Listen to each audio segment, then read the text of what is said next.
तो हम न होते, होता न ये नजारा, होता न ये नजारा। भीम जी गर तुम ना आते,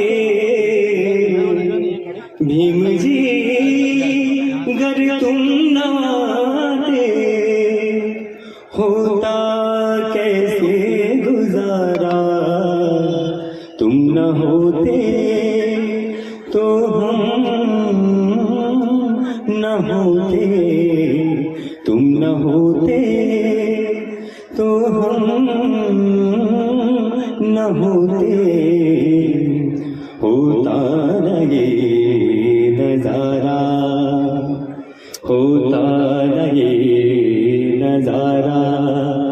भीम जी गर तुम ना आते, भीम जी गर तुम ना आते, होता कैसे गुजारा। तुम न होते, नजरें झुकी हुई थी,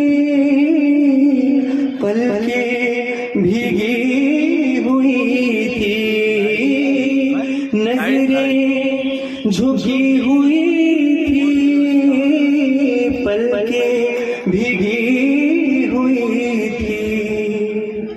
वीरान राहें और सांसें डरी हुई थी। तुम न चलते तो हम न चलते, तुम न चलते तो हम न चलते। मिलता न ये किनारा, मिलता न ये किनारा। भीम जी गर तुम न होते, भीम जी गर तुम न आते, होता कैसे गुजारा। तुम न होते तो हम न होते, तुम न होते। काबिल भाइयों को मौका नहीं मिला था, काबिल भाइयों को मौका नहीं मिला था। चारों तरफ मनु ने कब्जा किया हुआ था। तुम न लड़ते तो हम न लड़ते, तुम न लड़ते तो हम न लड़ते। मिलता न ये बसेरा, मिलता न ये बसेरा। भीम जी गर तुम न आते, भीम जी गर तुम न आते, होता कैसे गुजारा। तुम न होते तो हम न होते, होता न ये नजारा, होता न ये नजारा। भीम जी गर तुम न आते, भीम जी गर तुम न आते, होता कैसे गुजारा। तुम न होते तो हम न होते, तुम न होते। यहाँ पर एक नेक उद्देश्य को लेकर उपस्थित हुए हैं त्रिरत्न बौद्ध महासंघ। बाबा साहेब की अस्थि का आगमन छत्तीसगढ़ में दूसरी बार हुआ है। बनाया गया था उस वर्ष भी अस्थि कलश बिलासपुर में आया और आज पुनः छत्तीसगढ़ की धरती पर बाबा साहेब की अस्थि आई है। हम अपने आप को बहुत गौरवान्वित महसूस करते हैं क्योंकि ये अस्थि बाबा साहेब की जो है ये हमारी भावना है, हमारा गुरूर है, हमारी आस्था है, हमारा विश्वास। यह बाबा साहेब की अस्थियां जो यहाँ आई, नानक चंद दत्तू जी अपने लेख में लिखते हैं, उनके बाबा साहेब के निजी सचिव थे और उनके साथ हमेशा परछाई की तरह वो रहते थे। बाबा साहेब जो भी पुस्तक लिखे हैं वो उन्हें टाइप करते थे और उसका प्रकाशन फिर किया जाता। नानक चंद दत्तू जी लिखते हैं कि पिछले 10 वर्षों से बाबा साहेब को इतनी गंभीर बीमारी ने जकड़ रखा है। उनका अपेंडिक्स का ऑपरेशन हुआ, उनको मधुमेह की बीमारी हुई, उनका बीपी इतना हाई लेवल में हो गया, पर उनको काम करना था। किसके लिए? सिर्फ बहुजन समाज को जागृत करने के लिए, हमारे लिए और आपके लिए। और अगर आज बाबा साहेब की बदौलत हम यहाँ पर हैं और आज अस्थि आई है तो ये हमारा गुरूर है, हमारा स्वाभिमान है। ये अस्थि ये बाबा साहेब है क्योंकि उन्होंने हमारे लिए अपने 4 बच्चे कुर्बान किए, हमारे लिए अपने स्वास्थ्य का ध्यान न रखते हुए संविधान लिखा, हमारे लिए उन्होंने दिन रात एक करके पढ़ाई करके जितनी सारी किताबें, जितनी मेहनत, उन्होंने अपना दाम्पत्य जीवन तक दांव में लगा दिया। रमाई की तरफ उन्होंने ध्यान नहीं दिया। ध्यान इसलिए नहीं दिया कि वो ध्यान हमारी ओर था। और रमाई बिना इलाज के मर गई, उनके 4 बच्चे बिना इलाज के मर गए और बाबा साहेब को उन्होंने सूचना नहीं दी क्योंकि बाबा साहब की पढ़ाई में व्यवधान उत्पन्न होगा। और यह सब हमारे लिए। और आज हम इतने नाशुक्रे हैं कि हम बाबा साहेब की अस्थि आती है, बाबा साहेब का जन्मदिन मनाया जाता है, बाबा साहेब का कोई भी कार्यक्रम हो तो हम अपने समय को देखते हैं। समय बहुत कम है। फिर भी मैं ये बात कहना चाहूंगी कि इतनी गंभीर बीमारी से पीड़ित होने के बावजूद बाबा साहब ने संविधान लिखा और वो तमाम अधिकार जो आज आपको मिले हैं, आज आप पढ़ लिख रहे हैं। खुर्सेल साहब ने कहा कि मैं अपने समाज से जो आज पढ़ लिख के निकला हूँ, अपने परिवार को पढ़ा रहा हूँ, मैं अकेला नहीं तो आज वो भी एक नाली साफ करते हुए जीवन बिता सकते। और वो सिर्फ एक बाबा साहेब की जीवनी जो लिखे उन्होंने भारत का संविधान, उसके कारण उनको भी नहीं हुआ, नहीं तो आज हम और आप भी यही स्थिति में थे। तो आज जो ये अस्थि कलश है, ये हमारे बाप की अस्थि कलश है। ये कोई आस्था का विषय नहीं है, ये हमारा स्वाभिमान है, हमारा गुरूर है।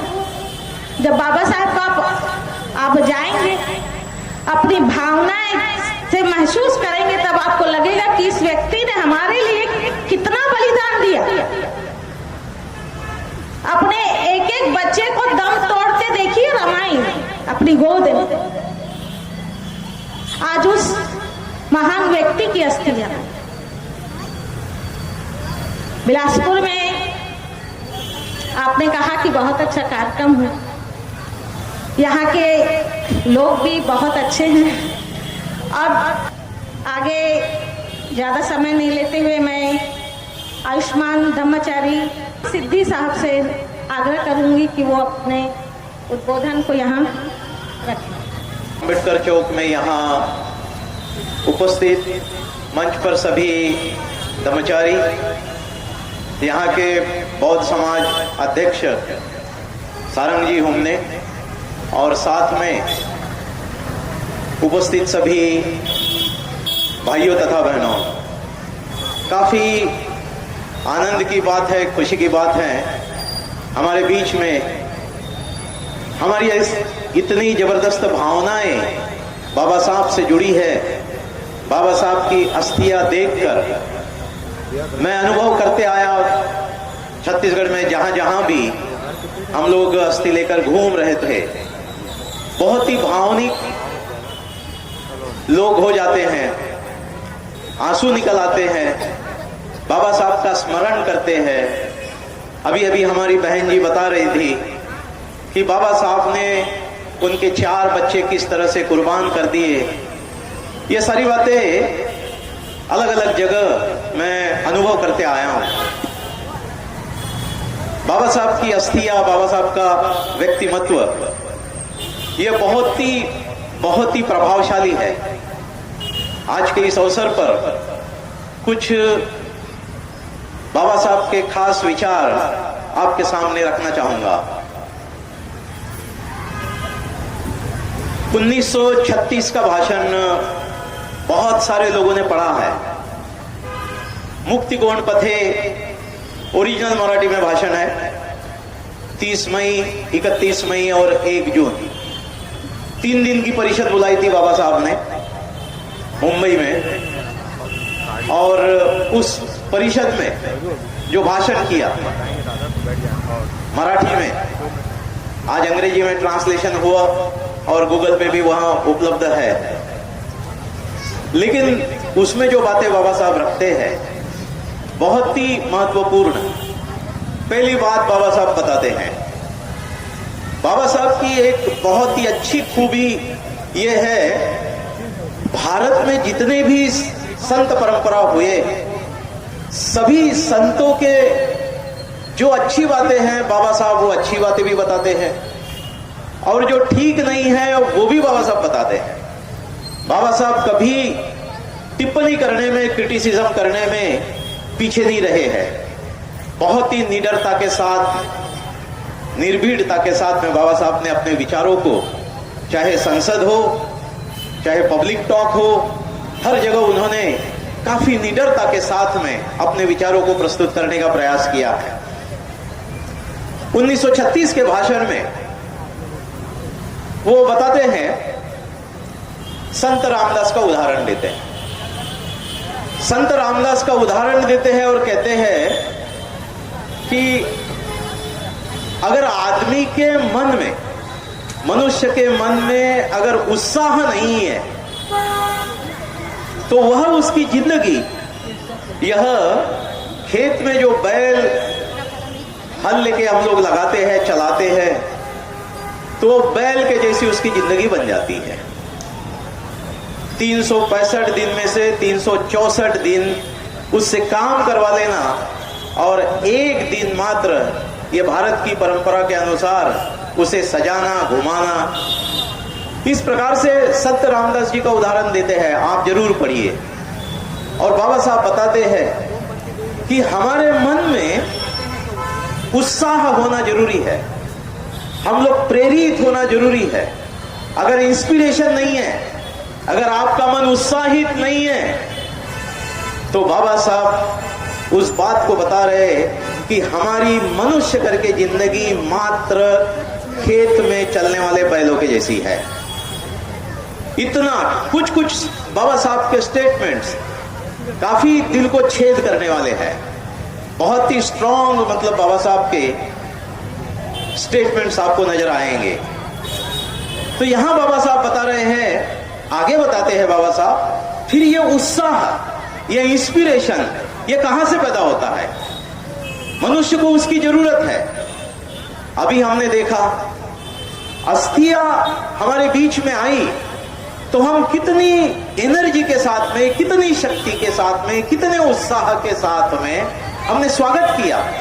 हम भावनिक उसके साथ में जुड़ गए। बाबा साहब को याद करके, बाबा साहब के सद्गुणों को देखते हुए, बाबा साहब की कुर्बानी को देखते हुए हम तुरंत उससे जुड़ गए। लेकिन ये उत्साह ये बरकरार रहे, इसके लिए बाबा साहब आगे बताते हैं, उत्साह धम्म से पैदा होता है। अगर आपके बीच में धम्म नहीं है, अगर आपके बीच में धम्म नहीं है, तो आपका जीवन खेत में चलने वाले बैल के जैसा जिंदगी भर जो बोझा ढोते रहता है, उस प्रकार से बोझा ढोने वाला आपका मनुष्य जीवन बन जाता है। इसी से संबंधित 3 लाइनें बताता हूं मैं। तिब्बत के महाकवि है, मिलारेपा उनका नाम है। ये कभी स्कूल में नहीं गए, लेकिन जब बुद्ध के जैसे ज्ञान का साक्षात्कार इन्हें हुआ तो उन्होंने कविताओं के माध्यम से धम्म का प्रचार प्रसार किया तिब्बत में। आप इंटरनेट पर चले जाइए गूगल पे और पोएम्स ऑफ मिलारेपा पर टाइप कीजिए। इतनी खूबसूरत धम्म के विचार मिलारेपा ने बताए हैं कविताओं के माध्यम से।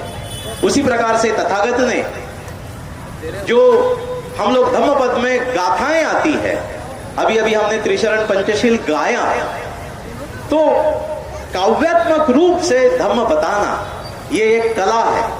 तो मिलारेपा अपनी कविता में क्या कहता है? 3 बातें बताता है, बहुत ही मार्मिक बातें हैं।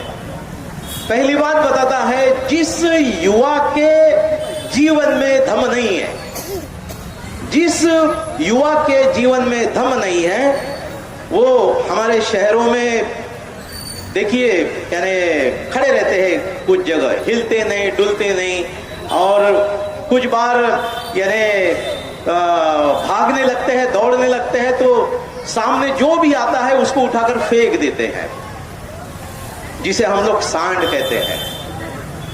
ये मिलारेपा कहता है, जिसको बुद्ध धम्म का ज्ञान का साक्षात्कार हुआ, तिब्बत का कवि करके प्रसिद्धि हुई, जिस युवा के जीवन में धम्म नहीं है उसकी जिंदगी सांड के जैसी है, कोई मतलब नहीं है जिंदगी को। इस प्रकार से मिलारेपा समझाते हैं। दूसरी लाइन उनकी पोयम की याद आती है मुझे, बुजुर्गों के बारे में कहते हैं, जिन बुजुर्ग के जीवन में धम्म नहीं है, धम्म के अनुसार वो जीवन नहीं जीता है, आचरण नहीं करता है, इस प्रकार से जिस बुजुर्ग के जीवन में धम्म नहीं है, उस बुजुर्ग का जीवन जो है, झाड़ की पत्तियां पूरी पतझड़ में गल जाती है ना, तो छाव मिलेगी आपको, प्रसन्नता मिलेगी आपको, आनंद मिलेगा आपको। उस पेड़ के नीचे जाके बैठेंगे क्या आप?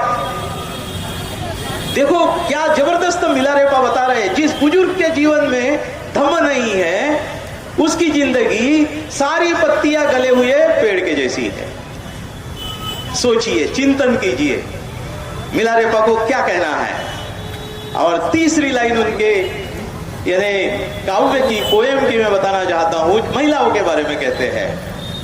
तो महिलाओं के बारे में मिलारेपा जी क्या कहते हैं? जिस महिला के जीवन में धम्म नहीं है, जिस महिला के जीवन में धम्म नहीं है, उन महिलाओं का जीवन, मिलारेपा बताते हैं, हमारे यहाँ एक त्योहार आता है भारतीय संस्कृति में, है ना, पोला, बराबर। पोले को क्या करते हैं हम लोग? गाय को सजाते हैं, बराबर। बाकी यानी पूरे साल भर उसका इस्तेमाल करते रहते हैं। तो मिलारेपा जी क्या बता रहे हैं? जिस महिला के जीवन में धम्म नहीं है वो सजी हुई गाय के समान है, कोई जीवन को मतलब नहीं है। ये मिलारेपा के काव्य इतने सुंदर और यानी दिल में घुसने वाले हैं। धम्म के बारे में मिलारेपा जो बताता है, इसलिए जैसे बाबा साहब ने कहा कि हमें उत्साह की जरूरत होती है, और उत्साह धम्म के द्वारा पैदा होता है। इसलिए बाबा साहब का बहुत ही छोटा सा स्टेटमेंट है, हम लोग आईने पर लिख दिए या फिर मकान में कहीं तो भी हर समय नजरों के सामने आए, इस तरह से लिख सकते हैं, धम्म यानी नीति, नीति यानी धम्म।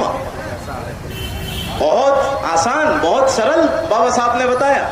पूरा धम्म एक शब्द में आपको बताना है तो बाबा साहब ने उसका जवाब दिया, धम्म यानी नीति, नीति यानी धम्म। नीति का मतलब सदाचार, सदाचार का मतलब पानातिपाता वेरमणि, अदिन्नदाना वेरमणि, कामेषु मिथ्याचार वेरमणि, मूसावादा वेरमणि और सुरामेरिय मज्जपमाद ठाना वेरमणि।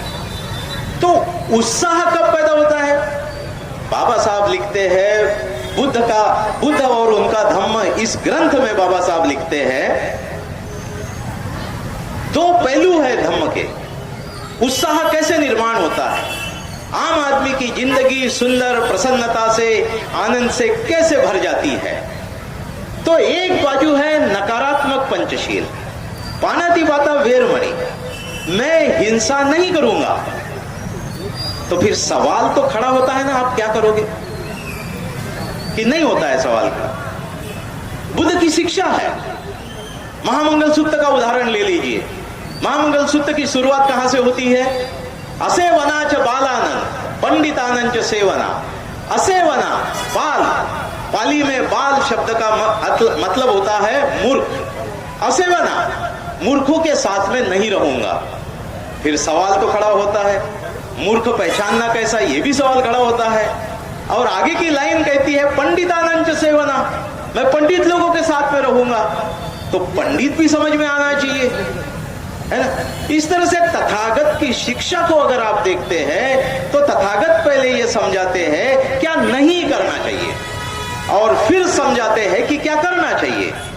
तो यहां बाबा साहब हम सभी का ध्यान आकर्षित करना चाहते हैं और वो कहते हैं कि जब तक आप नकारात्मक शीलों के बीच में रहोगे, यानी हिंसात्मक व्यवहार करोगे, चोरी करने का व्यवहार करोगे, ये जिसको बाबा साहब ने, तथागत ने शील कहा, तो ये शील यूनिवर्सल है।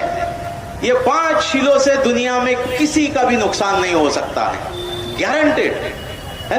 अब आप सोचिए, अगर आपने बहुत ज्यादा मारपीट की, नहीं क्या, आपको गुस्सा बहुत आता है, छोटी छोटी बातों का गुस्सा आता है, और बहुत ज्यादा आपने मारपीट की और गुस्से में आपने किसी का मर्डर कर दिया, खून कर दिया, तो फिर जगह कहां है? जेल में, बराबर है। चोरी करने की आदत लग गई, छोटी छोटी चोरी करते करते बड़ी चोरी करने लगे और डाका डाला, तो फिर जगह कहां है? जेल में। अगर शादीशुदा है और जो हमारी बीवी है ना, तथागत ये बताते हैं कि आप शादीशुदा है, आपकी बीवी है, तो उसमें आप संतुष्टि रखिए।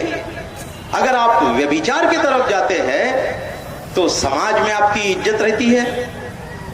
नहीं रहती है। इस तरह से आप देखेंगे कि 5 जो शील है, ये 5 शील वैश्विक है, यूनिवर्सल है। चाहे जापान का आदमी हो, अमेरिका का हो, भारत का हो, विश्व के किसी भी कोने का आदमी हो, उसका कभी ये शीलों से यानी नुकसान नहीं होगा, उसका फायदा ही होगा।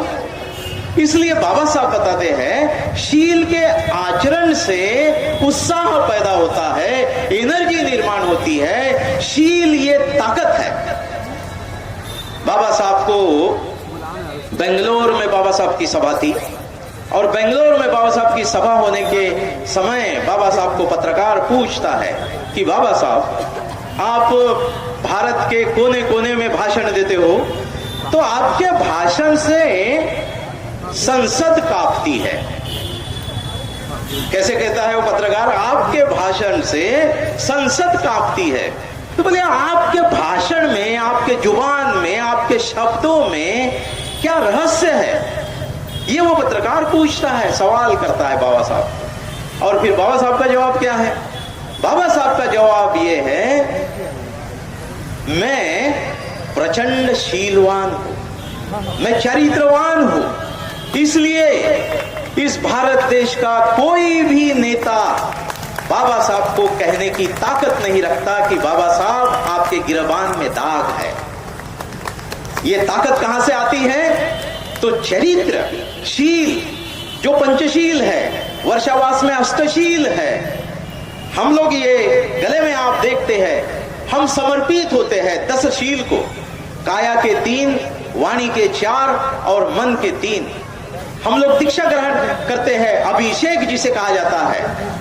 हम पहले से ही दीक्षित है, बौद्ध है, बाबा साहब के द्वारा बौद्ध धर्म को पहले से ही अपनाया है। फिर हम जिसको अभिषेक कहा जाता है, इनिशिएशन कहा जाता है, वो इनिशिएशन के रूप में हम 10 शील को अपने आप को समर्पित करते हैं। चाहे दुनिया इधर की उधर हो जाए, लेकिन मैं 10 शील के अनुसार ही आचरण करूंगा, ये हमारी प्रतिज्ञाबद्धता होती है। आज ये त्रिरत्न बौद्ध महासंघ बताते हुए मुझे बहुत आनंद होता है। हम आज लगभग यानी 60 देशों में काम करते हैं। आप अमेरिका जाओगे, आप ऑस्ट्रेलिया जाओगे, आपको एयरपोर्ट पे त्रिरत्न बौद्ध महासंघ का अगर कोई यानी धम्ममित्र धम्मचारी आपको रिसीव करने आएगा तो सबसे पहले आपसे जय भीम लेगा, है ना। कितनी खुशी होगी आपको। भाई ऑस्ट्रेलिया के एयरपोर्ट में, लंदन के एयरपोर्ट में, अमेरिका के एयरपोर्ट, न्यूयॉर्क के एयरपोर्ट में आपको जय भीम कहने वाला मिलता है, तब कितना आनंद होता है, तब कितना खुशी होती है।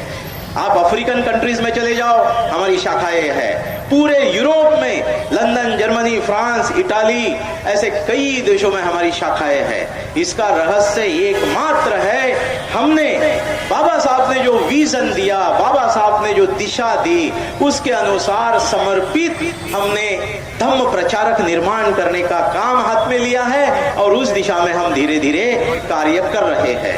तो बाबा साहब जो बताते हैं कि हमारी ताकत, हमारी शक्ति वो क्या है, तो शील है, चरित्र, ये हमारी ताकत है। और ये कहां से आता है, तो धम्म के आचरण से आता है, धम्म के प्रैक्टिस से आता है। और बहुत ही सूक्ष्म लाइन होती है, कर्मकांड और आचरण, ये दोनों के बीच में पता ही नहीं चलता कि कब हम यानी कर्मकांड बना दिए।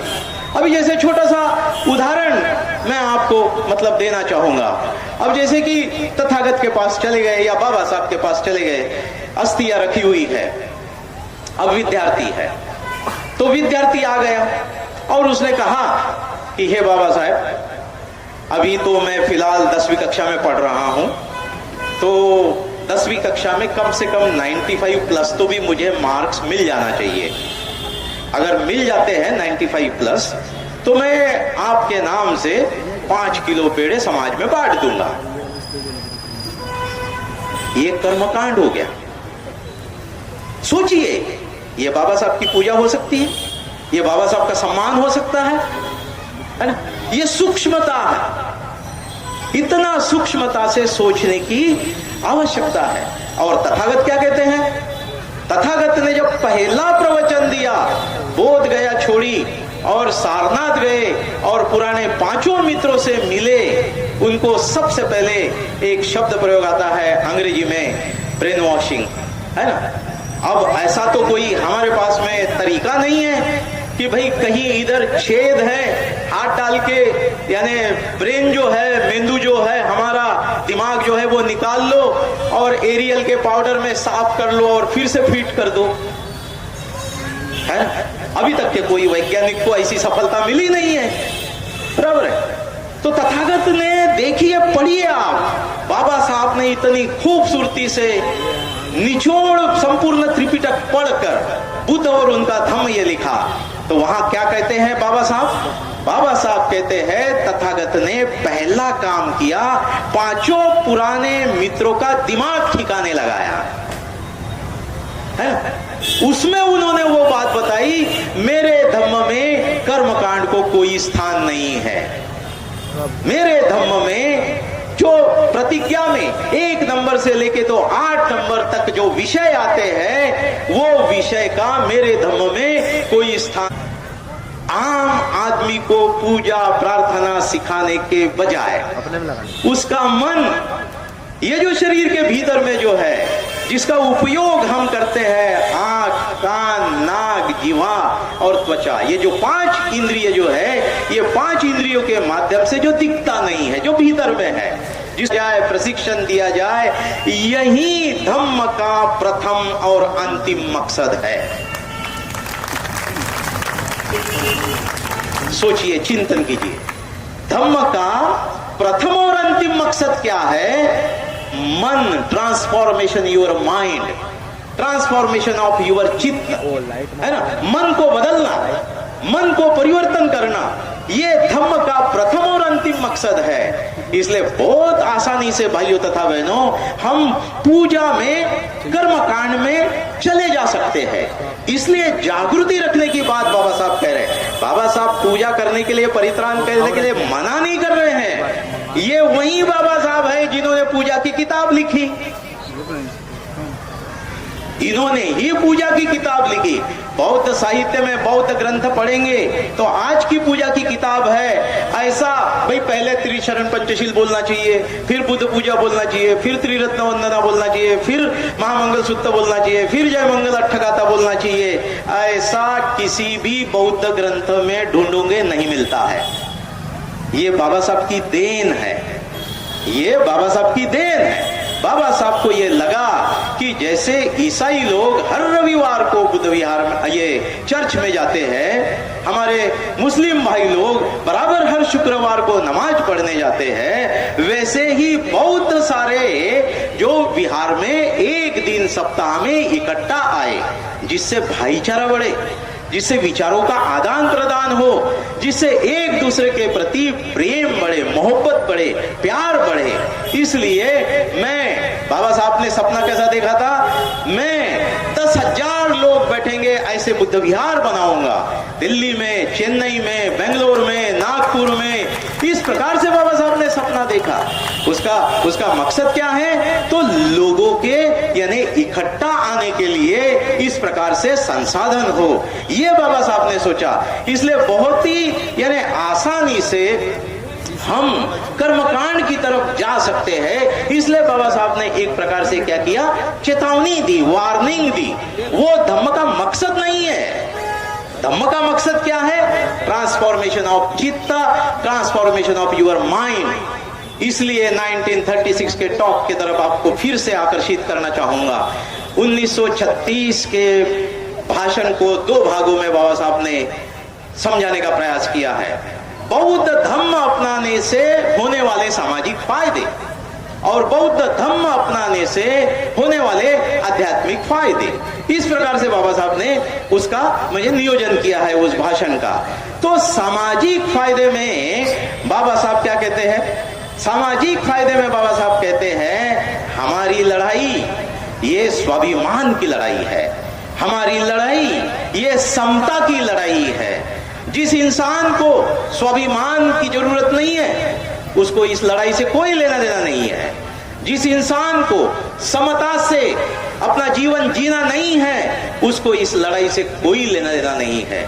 इसलिए बाबा साहब ने ये 2 शब्द का उपयोग वहां पर 1936 के भाषण में किया है। और आज हम देखते हैं बाबा साहब ने उदाहरण दिए, जब हम अछूत थे, अनटचेबिलिटी, अति शूद्र, अनटचेबल्स, यानी आपको पहनने के लिए कपड़ा नहीं था, आपको खाने के लिए खाना नहीं था, किसी के सवर्णों के घरों में जाकर पानी भर के देंगे तो वो बासी खाना आपको देता था, लकड़ियां फोड़ के देंगे तब वो आपको बासी खाना देता था। और नहीं बासी खाना है तो ये अति शूद्र अछूत जो है ये भूखा रहता था। आपने पाँव में मोजे जो है, सॉक्स जो है, सॉक्स नहीं पहन सकते थे। धातु के बर्तन में आप पानी नहीं मतलब घर में ला सकते थे। इस प्रकार की बाबा साहब ने असमानता के कई उदाहरण 1936 के भाषण में दिए हैं, असमानता के कई उदाहरण। इसलिए बाबा साहब कहते हैं हमारी लड़ाई समता की लड़ाई है। बौद्ध धर्म को अपनाने के बाद आज हम देखते हैं ये सारा वैभव जो है, आज आप सुंदर सुंदर सफेद और कलरफुल ड्रेस पहन के हो, अपने पास आपके मकान है, कई लोगों के पास में अच्छी नौकरियां है, कई लोगों के पास में 4 चक्कों वाली गाड़ियां है। ये जो सामाजिक समानता है, ये सामाजिक समानता का जिक्र बाबा साहब 3 अक्टूबर 1954 के भाषण में करते हैं। दिल्ली आकाशवाणी से ये उनका भाषण हुआ और वहां पर बाबा साहब कहते हैं कि मेरे, यानी उस भाषण को बाबा साहब ने क्या शीर्षक दिया है, मेरे जीवन का तात्विक अधिष्ठान। बाबा साहब कैसा कह रहे हैं, मेरे जीवन के, यानी बाबा साहब के जीवन का तात्विक अधिष्ठान। और वहां बाबा साहब बात कर रहे हैं स्वातंत्र, समता, बंधुता, न्याय। और फिर बाबा साहब बात करते हैं सामाजिक समानता की और आर्थिक समानता की। हमने बाबा साहब पर श्रद्धा रखी, बाबा साहब पर विश्वास किया और बौद्ध बने, तो आज ये वैभव पैदा हो चुका है, आज ये समृद्धि पैदा हो चुकी है। आप अगर ऑस्ट्रेलिया चले जाते, टोक्यो चला जाते, तो वहां आपको युवा आम्बेडकरी बच्चे मिलने आते हैं। Doctor Ambedkar association Tokyo, doctor Ambedkar association New York, कितना अच्छा लगता है। लेकिन ये आया कहां से है? ये आया है बौद्ध धम्म को अपनाने से, ये सारी चीजें हमें मिली है। इसलिए बाबा साहब कहते हैं वहां कि अछूत, ये जो अनटचेबिलिटी, इसमें जो असमानता थी कुछ हद तक वो कम हुई है, लेकिन आज भी असमानता कायम है। और बाबा साहब की लड़ाई किस बात की है? बाबा साहब की लड़ाई ये समता की लड़ाई है। इसलिए बाबा साहब दो प्रतिज्ञाएं देते हैं हमें। सभी मनुष्य मात्र समान है, ऐसा मैं मानता हूं। बराबर है। पुराने संस्कार छूटने के बाद यानी प्रतिज्ञा कौन सी आती है? सभी मनुष्य मात्र समान है, ऐसा मैं मानता हूं। लेकिन ऐसा हम कर नहीं पाते हैं। प्रॉब्लम कहां है? समस्या कहां है? हम क्यों ऐसा सोच नहीं पाते हैं? क्यों ऐसा देख नहीं पाते हैं? सभी मनुष्य मात्र समान है, ऐसा मैं मानता हूं। प्रॉब्लम है जो इसके पहले मैंने बताया कि यानी मन की तरफ हमारा ध्यान ही नहीं है। हम मन को बदलने के लिए प्रशिक्षण ही नहीं लेते हैं। मन को बदलने के लिए आनापानसति का ध्यान है, मैत्री भावना का ध्यान है, शील का आचरण है, उससे हम यानी मन को बदल सकते हैं। इसलिए उस दिशा में हमारा ध्यान ही नहीं है। तो हम लोग कैसे मतलब बर्ताव करते हैं, कैसे जीते हैं? हमारा मन यह प्रिजुडाइज माइंड जिसे कहा जाता है, पूर्व ग्रह दूषित मन जिसे कहा जाता है, इसका एक सुंदर उदाहरण मैं आपके सामने देना चाहूंगा। आप सभी ने मतलब आमिर खान का पीके देखा है? पीके मूवी आप सभी ने देखा है। एक दृश्य उसमें यानी बताया जाता है, उस दृश्य में ये यानी आप देखेंगे कि धीरे धीरे निकल जाने दीजिए।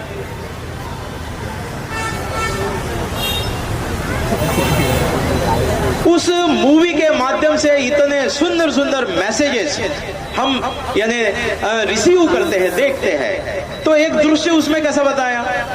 वो 3-4 लोगों को खड़ा कर देता है। सब लोग ऊपर से कोट पहन के रहते हैं, भीतर क्या है दिखाई नहीं देता है। ऊपर से कोट है और फिर उसने पगड़ी पहन रखी है। तो पगड़ी देखते साथ ही हमारा मन क्या बोलता है? ये सरदार जी है, बराबर। किसी ने बड़ी दाढ़ी रखी है, ऊपर से कोट है और उसकी दाढ़ी है, हमारा मन क्या कहता है? ये मुसलमान है ना।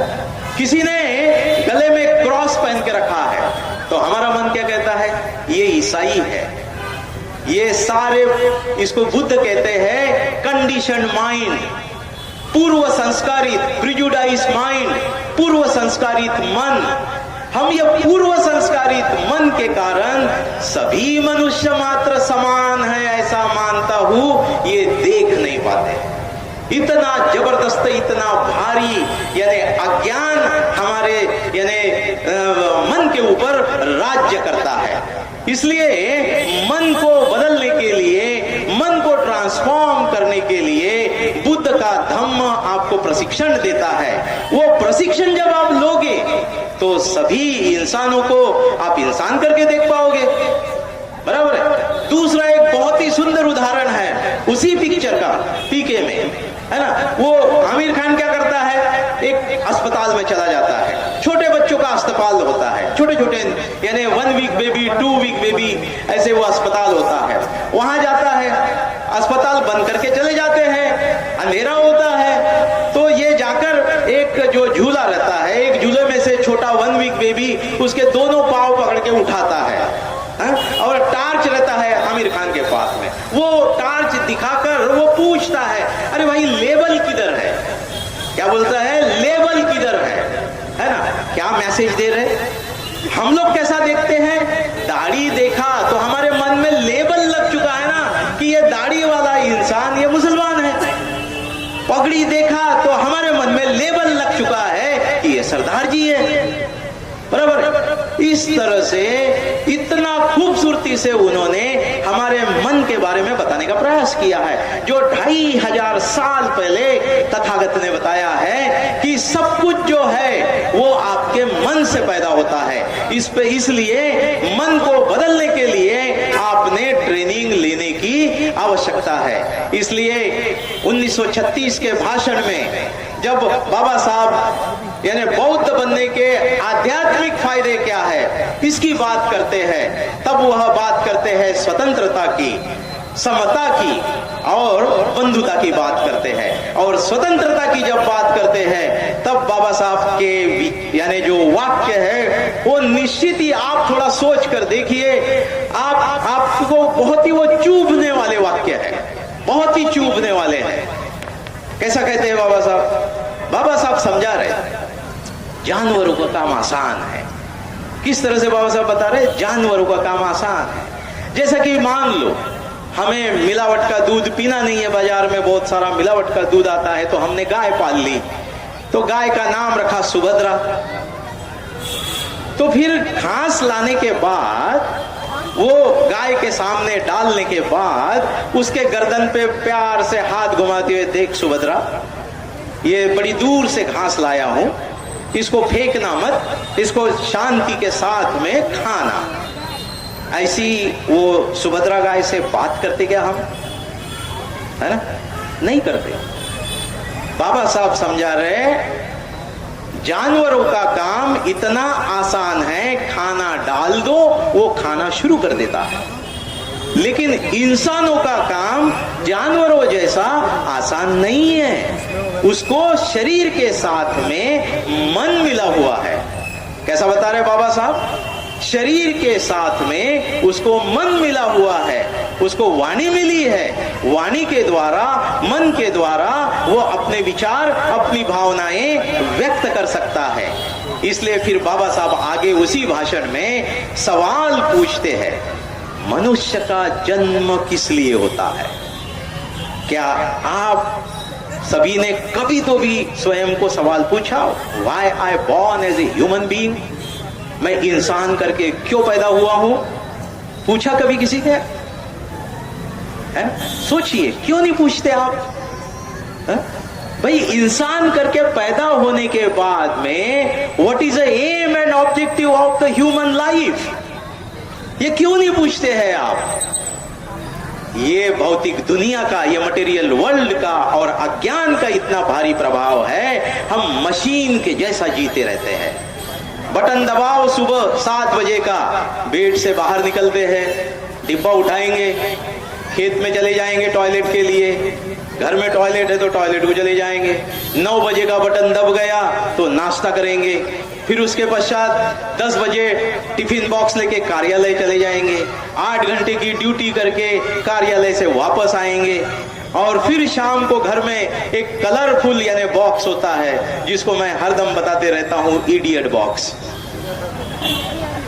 वो इडियट बॉक्स के सामने घंटों से समय गुजारेंगे और उसके पश्चात रात का 9 बजे का खाना खाएंगे और सो जाएंगे। अगला दिन निकलेगा, अगले दिन यही सुबह से शाम तक, फिर अगले दिन यही सुबह से शाम तक। भाइयों तथा बहनों, कुछ नया आप करते क्या है ना?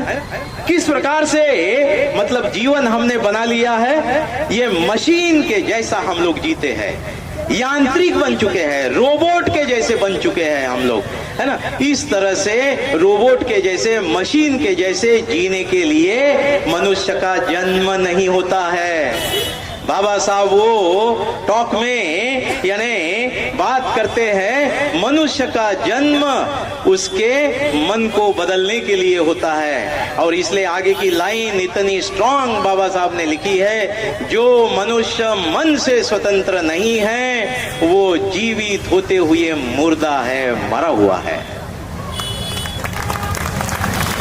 आप सोचिए आप कहां खड़े हैं, ये बाबा साहब कह रहे हैं और भाषण उपलब्ध है, आप बाबा साहब को पढ़िए। और बाबा साहब के इन विचारों का, इन स्टेटमेंट का क्या मतलब होता है वो समझने का प्रयास कीजिए। ये बाबा साहब कह रहे कि जो मनुष्य मन से स्वतंत्र नहीं है वो जीवित होते हुए मरा हुआ है। इस तरह से यानी स्वतंत्रता की बात यानी बाबा साहब यानी करते हैं, है ना। इस तरह से हम देखते हैं तो बाबा साहब की ये लड़ाई जो है ये समता की लड़ाई है, ये स्वतंत्रता की लड़ाई है, ये बंधुता की लड़ाई है, ये न्याय की लड़ाई है। इस तरह से हमने उसको बाबा साहब ने कैसा शीर्षक दिया है, ये मेरे जीवन मूल्य है।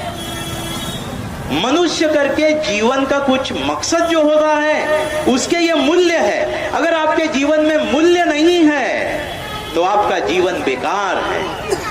आप किस प्रकार के बाबा साहब के शिष्य है वो आप सोचिए, चिंतन कीजिए।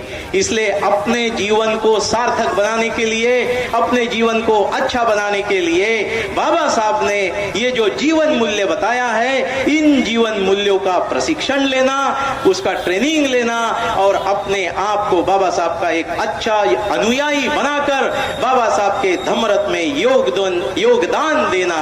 इस प्रकार से हम अगर कार्य करते रहे तो बाबा साहब के विचार पीढ़ी दर पीढ़ी आगे चलते चले जाएंगे, हजारों साल जिंदा रहेंगे। ऐसी यानी शुभकामनाएं हम आने वाली पीढ़ी को ये सब हैंड ओवर कर सकते हैं, दे सकते हैं। भाइयों तथा बहनों, आज के इस अवसर पर आप सभी ने मुझे शांति से सुन लिया, इसलिए आप सभी का धन्यवाद देता हूं, यहीं रुकता हूं। जय भीम, नमो बुद्धाय, जय सतनाम। सुरक्षित है। आज के अवसर पर मैं, क्योंकि समय बहुत ज़्यादा हुआ है, इसलिए मैं बहुत संक्षिप्त में आपको एक दो कहानी के माध्यम से अपनी बात रखना चाहूँगा कि बाबा साहेब का हम सम्मान करते हैं, बाबा साहेब को मानते हैं, बाबा साहेब की नहीं मानते। इसको एक मैं छोटे से कहानी के माध्यम से बताऊँगा। एक गांव में एक मरीज रहता है, बहुत ज़्यादा सीरियस नहीं रहता है, लेकिन गांव के डॉक्टर ठीक नहीं कर पाते हैं। तो गांव के लोग सलाह देते हैं कि बिलासपुर में जाइए, बिलासपुर में बड़े बड़े हॉस्पिटल हैं। अब वो गांव का मरीज बिलासपुर आता है, ज़िंदगी में पहली बार वो शहर आता है, देखता है कि बड़े बड़े रास्ते हैं, बड़ी बड़ी बिल्डिंग है, हॉस्पिटल तो और भी बड़ा है। वो देखकर बड़ा खुश होता है कि जो भी सलाह दिया बड़ा अच्छा सलाह दिया।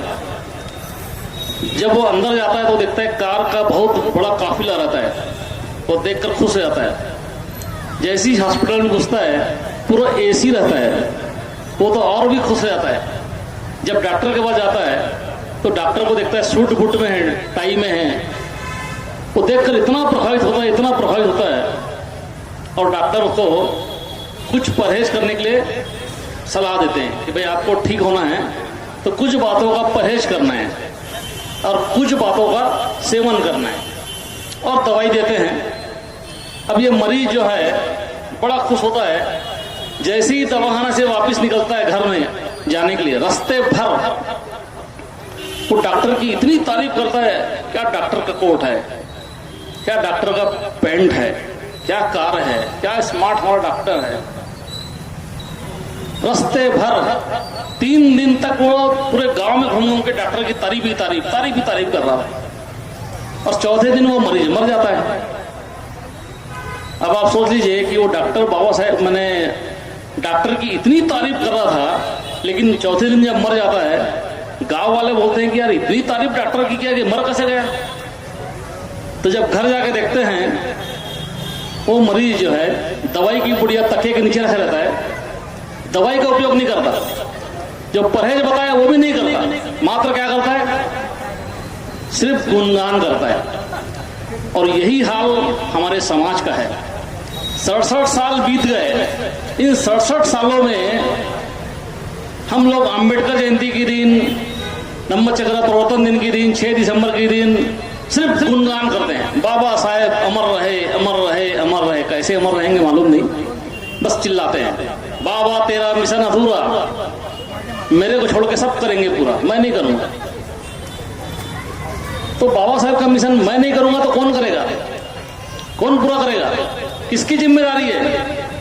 बाबा साहेब ने ये जिम्मेदारी किसको दी है? हम सबको दी है। जो लोग बाबा साहेब को समझ रहे हैं, बाबा साहेब को जान रहे हैं, उनकी ये जिम्मेदारी है। और क्या हम अपनी जिम्मेदारी अच्छे मन से पूरा कर रहे हैं? अगर अच्छे मन से हम बाबा साहेब की जिम्मेदारी पूरा किए होते तो आज हमारे समाज का परिदृश्य दूसरा हुआ होता, हमारा समाज खूब तरक्की किया होता, हमारे आने वाली पीढ़ी खूब तरक्की की होती। लेकिन हमारे आने वाली पीढ़ी को हम बाबा साहेब की बातें बता नहीं पा रहे। क्यों नहीं बता पा रहे? क्योंकि डॉक्टर ने जो परहेज बताया, पुराने संस्कारों को छोड़ दो। हम आज भी पुराने संस्कार घर में, किचन में, बेडरूम में छुपा छुपा के रखे हैं। अपने दिल में हाथ रख के पूछो, क्या बाबा साहेब ने बताया कि पुराने संस्कारों को छोड़ दो? कितने लोग छोड़ चुके हैं? 2-4 दिख रहे हैं, बाकी सब भीम के लगते जिगर, आधे इधर आधे उधर।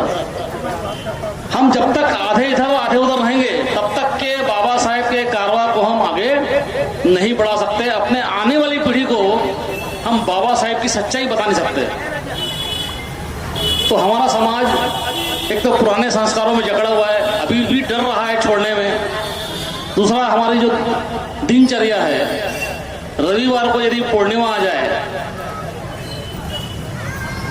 पूर्णिमा में खास करके महिलाएं जो है सफेद साड़ी पहन के विहार जाना, पूजा पाठ करना और बड़ा दिन भर सात्विक जीवन जीना। लेकिन संडे को आ जाए तो क्या बोलते हैं? आज संडे का दिन वो वाला दिन है, मंडे को पूर्णिमा मना लेंगे, संडे को चलने दो। हम बाबा साहेब के अनुयायी कैसे बाबा साहेब का सपना पूरा करेंगे? हमारा समाज बुराई में फंसा हुआ है। जब तक के हम परिवार के मुखिया करके उनके बताए हुए मार्ग पर चलने की जिम्मेदारी नहीं लेंगे, आने वाली पीढ़ी कभी नहीं सुधरेगी। जैसा हम करेंगे हमारे बच्चे भी वही सीखेंगे, और हम अपने बच्चों को वो गलत संस्कार सिखाएंगे तो बाबा साहेब का सपना पूरा कर लेंगे। तो हमको बाबा साहेब का सपना पूरा करने के लिए शुरुआत अपने स्वयं से कर लीजिए। स्वयं को बदलिए, एक अच्छा इंसान बनिए, आने वाली पीढ़ी को अच्छा मार्गदर्शन कीजिए, तब सही मायने में आप बाबा साहेब के सच्चे अनुयायी होंगे। और एक बात बाबा साहेब ने बताया था कि मैं आपको ये धम्म दे रहा हूँ, इतना सुंदर और पवित्र धम्म है, यदि आप इसका धम्म का आचरण करेंगे तो आप दुनिया का उद्धार कर सकते हैं। इतनी ताकत बौद्ध धम्म में है कि यदि आपने सही ढंग से उसका आचरण किया तो दुनिया का उद्धार कर सकते हो। यदि आपने आचरण नहीं किया तो बाबा साहब ने चेतावनी दी। क्या चेतावनी दी है? आज देखिए उड़ीसा में कितने लोग बौद्ध बन रहे हैं, पंजाब में कितने लोग बौद्ध बन रहे हैं, गुजरात में लोग बौद्ध बन रहे हैं, आंध्र में लोग बौद्ध बन रहे हैं, तमिलनाडु में बौद्ध बन रहे हैं, केरल में बौद्ध बन रहे हैं। और उनके अनुयायी क्या कर रहे हैं? बुद्ध धर्म को छोड़कर सभी तरफ भाग रहे हैं। तो बाबा साहब बोलते हैं, यदि आपने धम्म का आचरण नहीं किया तो लोग बौद्ध बनेंगे और कहेंगे इन महारों ने बौद्ध धम्म को डुबा दिया। क्या इतनी बड़ी तोहमत आप लोग सुनने के लिए तैयार हो? दुनिया के लोग बौद्ध बनेंगे। आज देखिए आप पूरा वर्ल्ड बुद्ध की तरफ भाग रहा है, बुद्ध धर्म को स्वीकार कर रहे हैं, और आप लोग बुद्ध धर्म छोड़ के फिर पुराने जगह जा रहे हो। क्या आप सही मायने में बाबा साहब का जो स्वप्न था वो पूरा कर पाएंगे? जब हम नहीं कर पाएंगे तो हम आने वाली पीढ़ी को, आने वाले समाज को, दूसरे समाज को प्रभावित कर पाएंगे? निश्चित नहीं कर पाएंगे। एक और छोटी सी कहानी बता के मैं अपने विचारों को विराम दूंगा। एक जंगल में एक बहुत ही माने प्रसिद्ध एक ऐसा हिरन था। उसकी ऐसी ख्याति थी कि उसको कोई भी शिकारी मार नहीं सकता, इतना चपल चालाक चतुर। और शहर में भी एक ऐसा शिकारी था, उसकी ख्याति थी कि जिसको ठान ले उसको मार के ही रहता था। एक दिन शिकारी जंगल गया और उसने उस हिरन को देख लिया और ठान लिया कि आज मैं इसको मार के ही रहूंगा। पेड़ के पीछे छुप के तीर निकाला, तीर छोड़ने ही वाला था, हिरन जान गया कि कुछ न कुछ खतरा है। शिकारी ने तीर छोड़ दिया, लेकिन हिरन के पैर में जाके तीर लग गया। हिरन चालाक था, चतुर था, वो वहां से भाग गया। शिकारी सोचता है कि भाई अब मेरा आज का जो मेरा दाव है वो खराब हो गया, मैं असफल हो गया, लेकिन फिर भी सोचता है कि चलो मैं जहाँ हिरन था तो वहाँ जाके देखता हूँ। जब वहाँ जाके देखता है तो खून पड़ा हुआ था, खूब सारा खून पड़ा हुआ था। शिकारी मन में सोचता है कि मेरा काम हो गया। हिरन तो भाग गया, लेकिन जिधर भागा खून की बूंदे बूंदे टपकते टपकते टपकते उसके साथ भाग गई। बहुत दूर जाके हिरन आराम कर रहा था। शिकारी खून का बूंद देख देख के वहां तक पहुंच जाता है, और पहुंचने के बाद में बहुत हंसता है, मुस्कुराता है कि मैं सफल हो गया। तो हिरन बोलता है, शिकारी मुस्कुरा मत, आज मेरी मौत का कारण कौन बना है? मेरा ही खून बना है। अगर मेरा खून नहीं टपकता तो तुम मेरे पास तक नहीं आ सकते। तो अगर बाबा साहेब हम चाहते कि अमर बने तो हम सबकी जिम्मेदारी है, नहीं तो क्या होगा, बाबा साहेब की मौत का कारण कौन बनेगा? उनके अनुयायी बनेंगे। तो हमने बाबा साहेब को अमर करना है, बाबा साहेब को जीवित रखना है। तो बाबा साहेब के विचारों पर चलने का संकल्प लिए। आज बहुत ही अच्छा दिन है और आप लोगों ने इतनी मेहनत की, इतनी उत्साह से आप यहाँ इकट्ठा हुए हैं। बाबा साहेब के अस्थि के सामने संकल्प लीजिए। बाबा साहेब यहाँ नहीं आए हैं, लेकिन बाबा साहेब की अस्थियां आप तक आई है। यदि आज भी आप संकल्प लेते हैं कि हम बाबा साहेब के मार्ग पर चलेंगे और समाज को अच्छाई का रास्ता बताएंगे, जो समाज के जो लोग हैं बुराई में, अंधविश्वास में, कर्मकांड में, नशा में, बुराई में फंसे हुए हैं, हम सबकी जिम्मेदारी है हम समाज को जगाएंगे और उनको अच्छाई की तरफ ले आने का प्रयास करेंगे। तब सही मायने में बाबा साहेब अमर होंगे। तो आप सबने मेरी बात सुन लिया, मैं आप सबको धन्यवाद देता हूं, अपने शब्दों को ही विराम देता हूं। जय भीम, नमो बुद्धाय, जय सतनाम। जीवन में धम्म नहीं है तो गाय के जैसे खूंटे से बंधी हुई। अगर वृद्ध के जीवन में धम्म नहीं है तो वो एक पेड़ की सड़ी हुई पत्ती के समान। तो समझिए कि हर व्यक्ति के जीवन में धम्म का कितना योगदान है। और धम्म जो बुद्ध धम्म है, जो पंचशील है, सदाचार जो है, अगर हम उस पंचशील के अनुसार अपने जीवन में अपनाते हैं या उसका अनुसरण करते हैं तो निश्चित ही हमारा जीवन औरों से अलग ही हमें एक ऊंचे मकाम पर ले जाता है और हमें एक प्रतिष्ठित होने का मौका देता है। ऐसा सुंदर सरल धम्म हमें बाबा साहेब ने दिया है। बाबा साहेब कहते हैं, मुझे मत मानो, पर हमें किसे मानना है? बाबा साहेब को मानना नहीं है, बाबा साहेब की मानना है। बाबा साहेब ने जो पुस्तकें लिखी है, बाबा साहेब ने जो विचार दिए हैं, हमें उनका अनुसरण करना है।